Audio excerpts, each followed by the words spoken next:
Bab 611. Keluarga Davis dan anggota keluarga lainnya tercengang. Identitas macam apa yang dia pegang yang bisa membuat Leslie begitu takut? Apa sebenarnya latar belakangnya? Keluarga Davis gemetar ketakutan. Leslie tidak takut bahkan ketika kedua pria bertopeng itu melakukan trik seperti dewa sebelumnya, tapi dia menjadi sangat takut setelah identitas pria itu terungkap. Mengapa demikian? Jackie pasti seseorang yang sangat kuat. Saat ini, Leslie sudah tidak ragu lagi dengan keinginan Jackie untuk mengambil alih South City.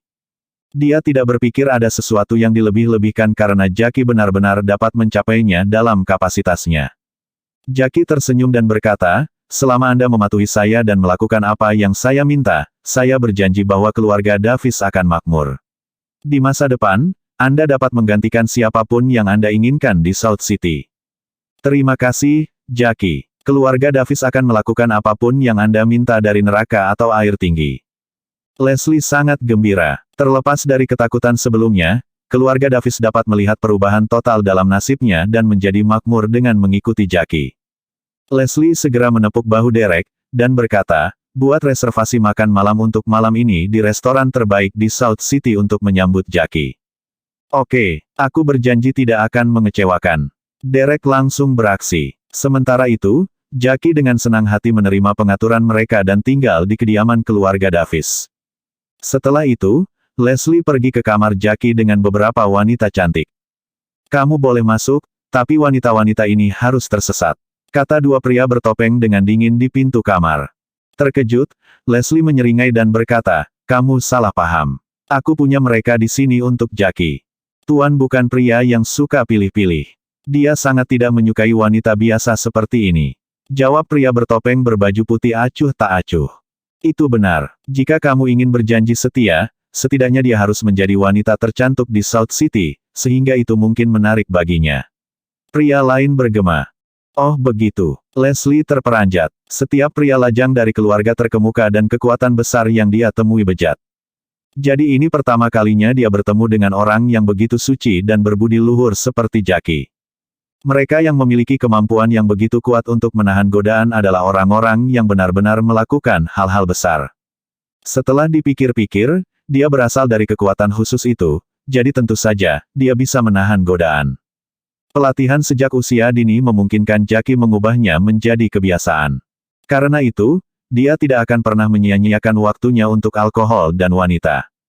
Setelah beberapa saat, Derek kembali dan pergi ke Leslie. "Ayah, siapa sebenarnya Jackie?" Dia bukan satu-satunya yang penasaran, karena anggota keluarga Davis lainnya juga penasaran setelah melihat betapa ketakutannya Leslie mengikuti pengungkapan identitas Jackie. Leslie menarik napas dalam-dalam dan berkata, "Dengar, kalau begitu." "Apa?" Setelah mendengarnya, mata semua orang keluar dari kepala mereka. Derek bahkan jatuh ke tanah karena ketakutan. "Biarkan aku memperingatkan kalian semua, kita harus memastikan bahwa tidak ada yang salah saat membantu Jackie keluar, jangan sampai kita hancur." Dipahami. Semua orang di keluarga Davis mengangguk serempak. Di malam hari, keluarga Davis mengadakan makan malam selamat datang untuk Jackie di restoran paling mewah di South City.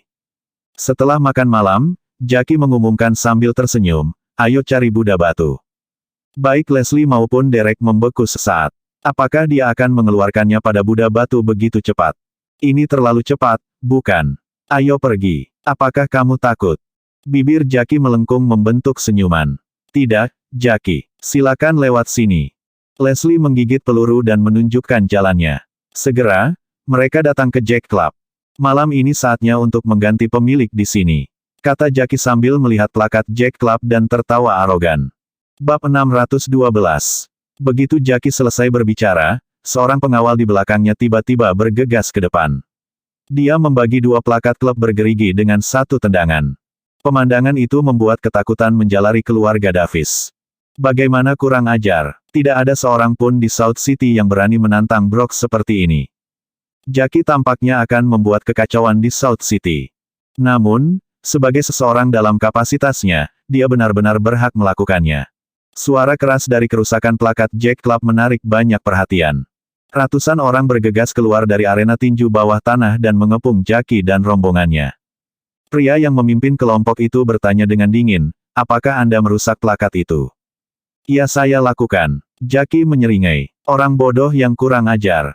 Beraninya kamu. Apakah kamu tahu tempat apa ini? Kelompok itu menyerang mereka. Mereka tidak mengerti mengapa seseorang benar-benar berani menyebabkan keributan di sini. Dengan tasbih di tangannya, Jackie menjawab sambil tersenyum, "Ya, benar. Saya hanya ingin memberi tempat ini pemilik baru." "Apa?" Kata-katanya membuat semua orang bingung. "Berikan tempat ini pemilik baru." Bukankah itu berarti dia ingin mengusir Brock? Dia pikir dia siapa? Beraninya dia bahkan berpikir untuk melakukannya. Teman-teman, kalahkan kelompok bocah tak tahu malu ini. Di bawah komando pemimpin, ratusan orang bergegas. Derek dan Leslie sangat ketakutan sehingga mereka bersembunyi di balik pesta Jackie. Menimbang bahwa Jackie hanya membawa 12 orang, mereka tidak bisa tidak bertanya-tanya apakah dia dan anak buahnya dapat menangani kelompok ratusan orang. Belum lagi Brock juga memiliki ratusan petarung top. Melihat ratusan orang menyerangnya, Jackie tetap tenang tanpa mengedipkan mata. Selain 2 ahli bertopeng di belakangnya, 10 pengawal lainnya melangkah maju untuk bertarung. Apa yang terjadi selanjutnya membuat Leslie dan yang lainnya kaget. 10 orang ini sebenarnya sangat kuat sehingga mereka berada di pihak yang menang, meskipun ada ratusan lawan. Segera, ratusan orang dikalahkan dan bersembunyi di arena tinju bawah tanah. "Ayo masuk." Jackie memimpin semua orang ke arena tinju bawah tanah. Pada saat ini, ada pertandingan tinju yang sedang berlangsung dengan banyak penonton. Tapi perhatian semua orang tertarik oleh keributan di arena. Penjaga keamanan arena tinju bawah tanah terlihat terbang di udara dari luar. Kemudian sekelompok orang muncul. Semua orang menoleh. Apa yang terjadi? Oh tidak, seseorang di sini untuk membuat keributan. Beritahu Buddha Batu sekarang. Tak lama kemudian, Buddha Batu disadarkan akan situasinya dan pergi ke arena dengan semua ahlinya. "Beraninya kau datang membuat masalah di tempatku, Leslie Davis." Teriak Brock dengan dingin setelah dia mengenali Leslie sekilas. "Saya." Ketakutan, Leslie bingung. Dia tidak bisa berbicara dengan Brock. Sementara itu, Jackie berbicara, "Saya membuatnya datang ke sini. Lihat ke sini." "Hah?" Brock tercengang. Semua orang mulai mengamati Jackie. Tidak ada yang menyangka bahwa dia adalah kepala. Selain itu, dia tidak terlihat seperti berasal dari kota selatan karena dia tidak terlihat familiar. Buddha Batu, mereka telah merusak plakat dan mengklaim bahwa mereka ingin memberi tempat ini pemilik baru. Seorang bawahan segera memberitahu Brock apa yang terjadi. Brock menatap Jackie. "Benar, aku yang melakukannya. Kamu Brock Green, kan? Kamu sudah lama menempati tempat ini. Sudah waktunya tempat ini mendapatkan pemilik baru." Katanya dengan tenang, tetapi kata-katanya mendominasi. Benar-benar tidak ada anak muda di South City yang berani memprovokasi Brock. Dia terkejut. "Ini adalah pertama kalinya saya bertemu dengan seorang pria muda yang sombong.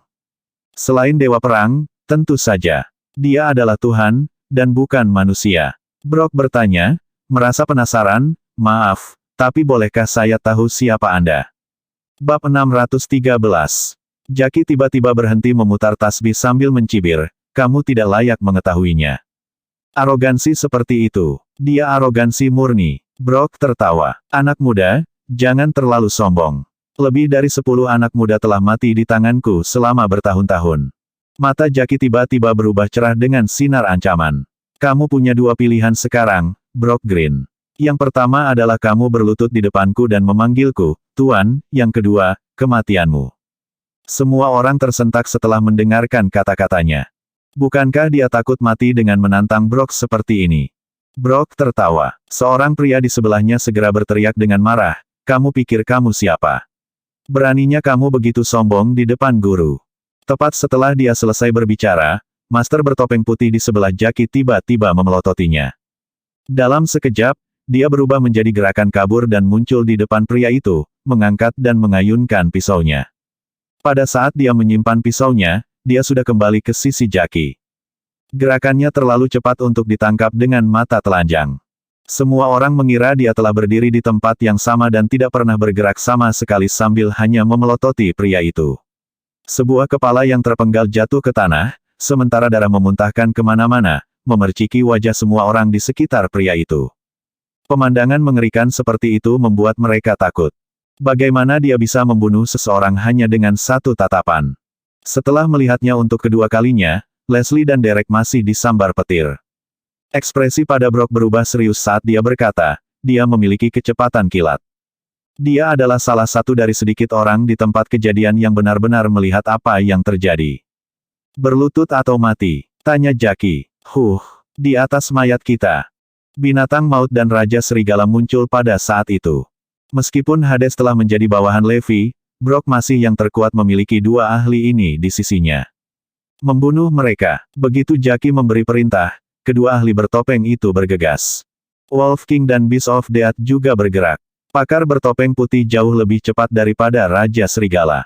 Setelah mereka melewati satu sama lain di jalan, ada celah di leher yang terakhir. Raja Serigala jatuh ke tanah dan mati. Sementara itu, ahli bertopeng hitam akan berhadapan langsung dengan Beast of Death. Dia mendapat pukulan di dada saat dia mendaratkan pukulan ke Beast of Death.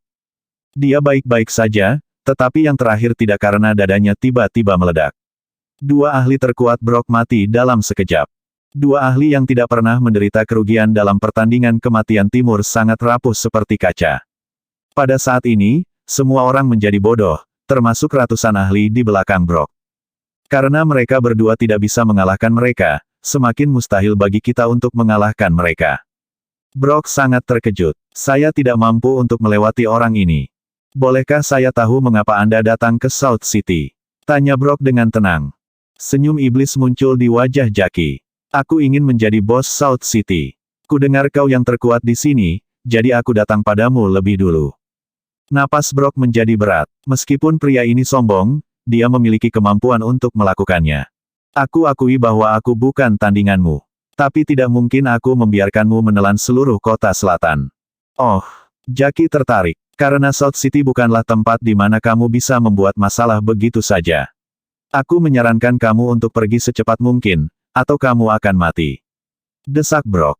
Hahaha. Jackie tertawa terbahak-bahak. Anak buahnya mengikuti. Apa yang saya katakan itu benar. Ada orang yang sangat kuat di sini di South City. Terlepas dari siapa Anda bukan tandingannya. Bab 614 Brock tahu tentang Levi. Tidak peduli apa latar belakang kuat yang dimiliki Jackie, dia akan hancur setelah melewati Levi. Selain itu, Jackie menargetkan wilayah di South City, yang merupakan perilaku yang paling dibenci oleh God of War. Mereka pasti akan bertemu, dan Jackie akan mati. Baiklah, siapa pria itu? Katakan padaku, agar aku bisa menemuinya. Jackie bertanya sambil tersenyum. Dia percaya tidak ada seorang pun di South City yang bisa menghentikannya. Lebih baik kamu tidak tahu. Ikuti saranku, tinggalkan South City sekarang. Brock mendesak lagi. Bunuh dia. Sebagai seorang pria yang bertindak, Jackie memberi perintah kepada orangnya, dan ahli bertopeng putih itu langsung berubah menjadi gerakan kabur. Dengan kilatan pedang, Brock perlahan merosot ke tanah. Sebelum dia meninggal, dia menunjuk Jackie dan berkata, jadi kamu. Tubuh Brock jatuh kaku ke tanah. Rupanya, dia mengenali siapa Jackie sesaat sebelum dia meninggal. Seluruh arena tinju bawah tanah berada dalam kekacauan. Tenang, semuanya. Mulai sekarang, saya akan mengambil alih di sini. Mereka yang bergabung dengan saya tidak akan dianiaya. Teriak Jackie.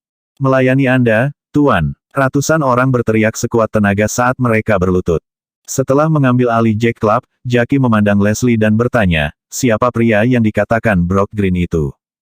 Entahlah. Aku belum pernah mendengar orang seperti itu di South City. Kurasa dia mengarangnya untuk menakutimu. Jawab Leslie. Salah satu anak buah Jackie juga berkata, kami sudah memeriksa sebelum datang, Pak. Tidak ada orang seperti itu. Baiklah, kalau begitu, ayo pergi ke perhentian kita berikutnya, Grandmaster. Mata Jackie berkilauan dengan kebencian yang dingin. Itu benar-benar malam di mana South City dibiarkan berputar dalam angin. Kekuatan yang tiba-tiba muncul pertama kali membunuh Buddha Batu dan kemudian memenggal kepala Grandmaster dalam angin puyuh. Lebih dari selusin pasukan langsung dihancurkan berturut-turut. 27 arena tinju bawah tanah dan ratusan wilayah semuanya diambil alih oleh Jackie. Apa yang terjadi kali ini jauh lebih merusak daripada jatuhnya faksi Scott dan Triple Group. Setidaknya, dua peristiwa sebelumnya tidak mempengaruhi orang lain.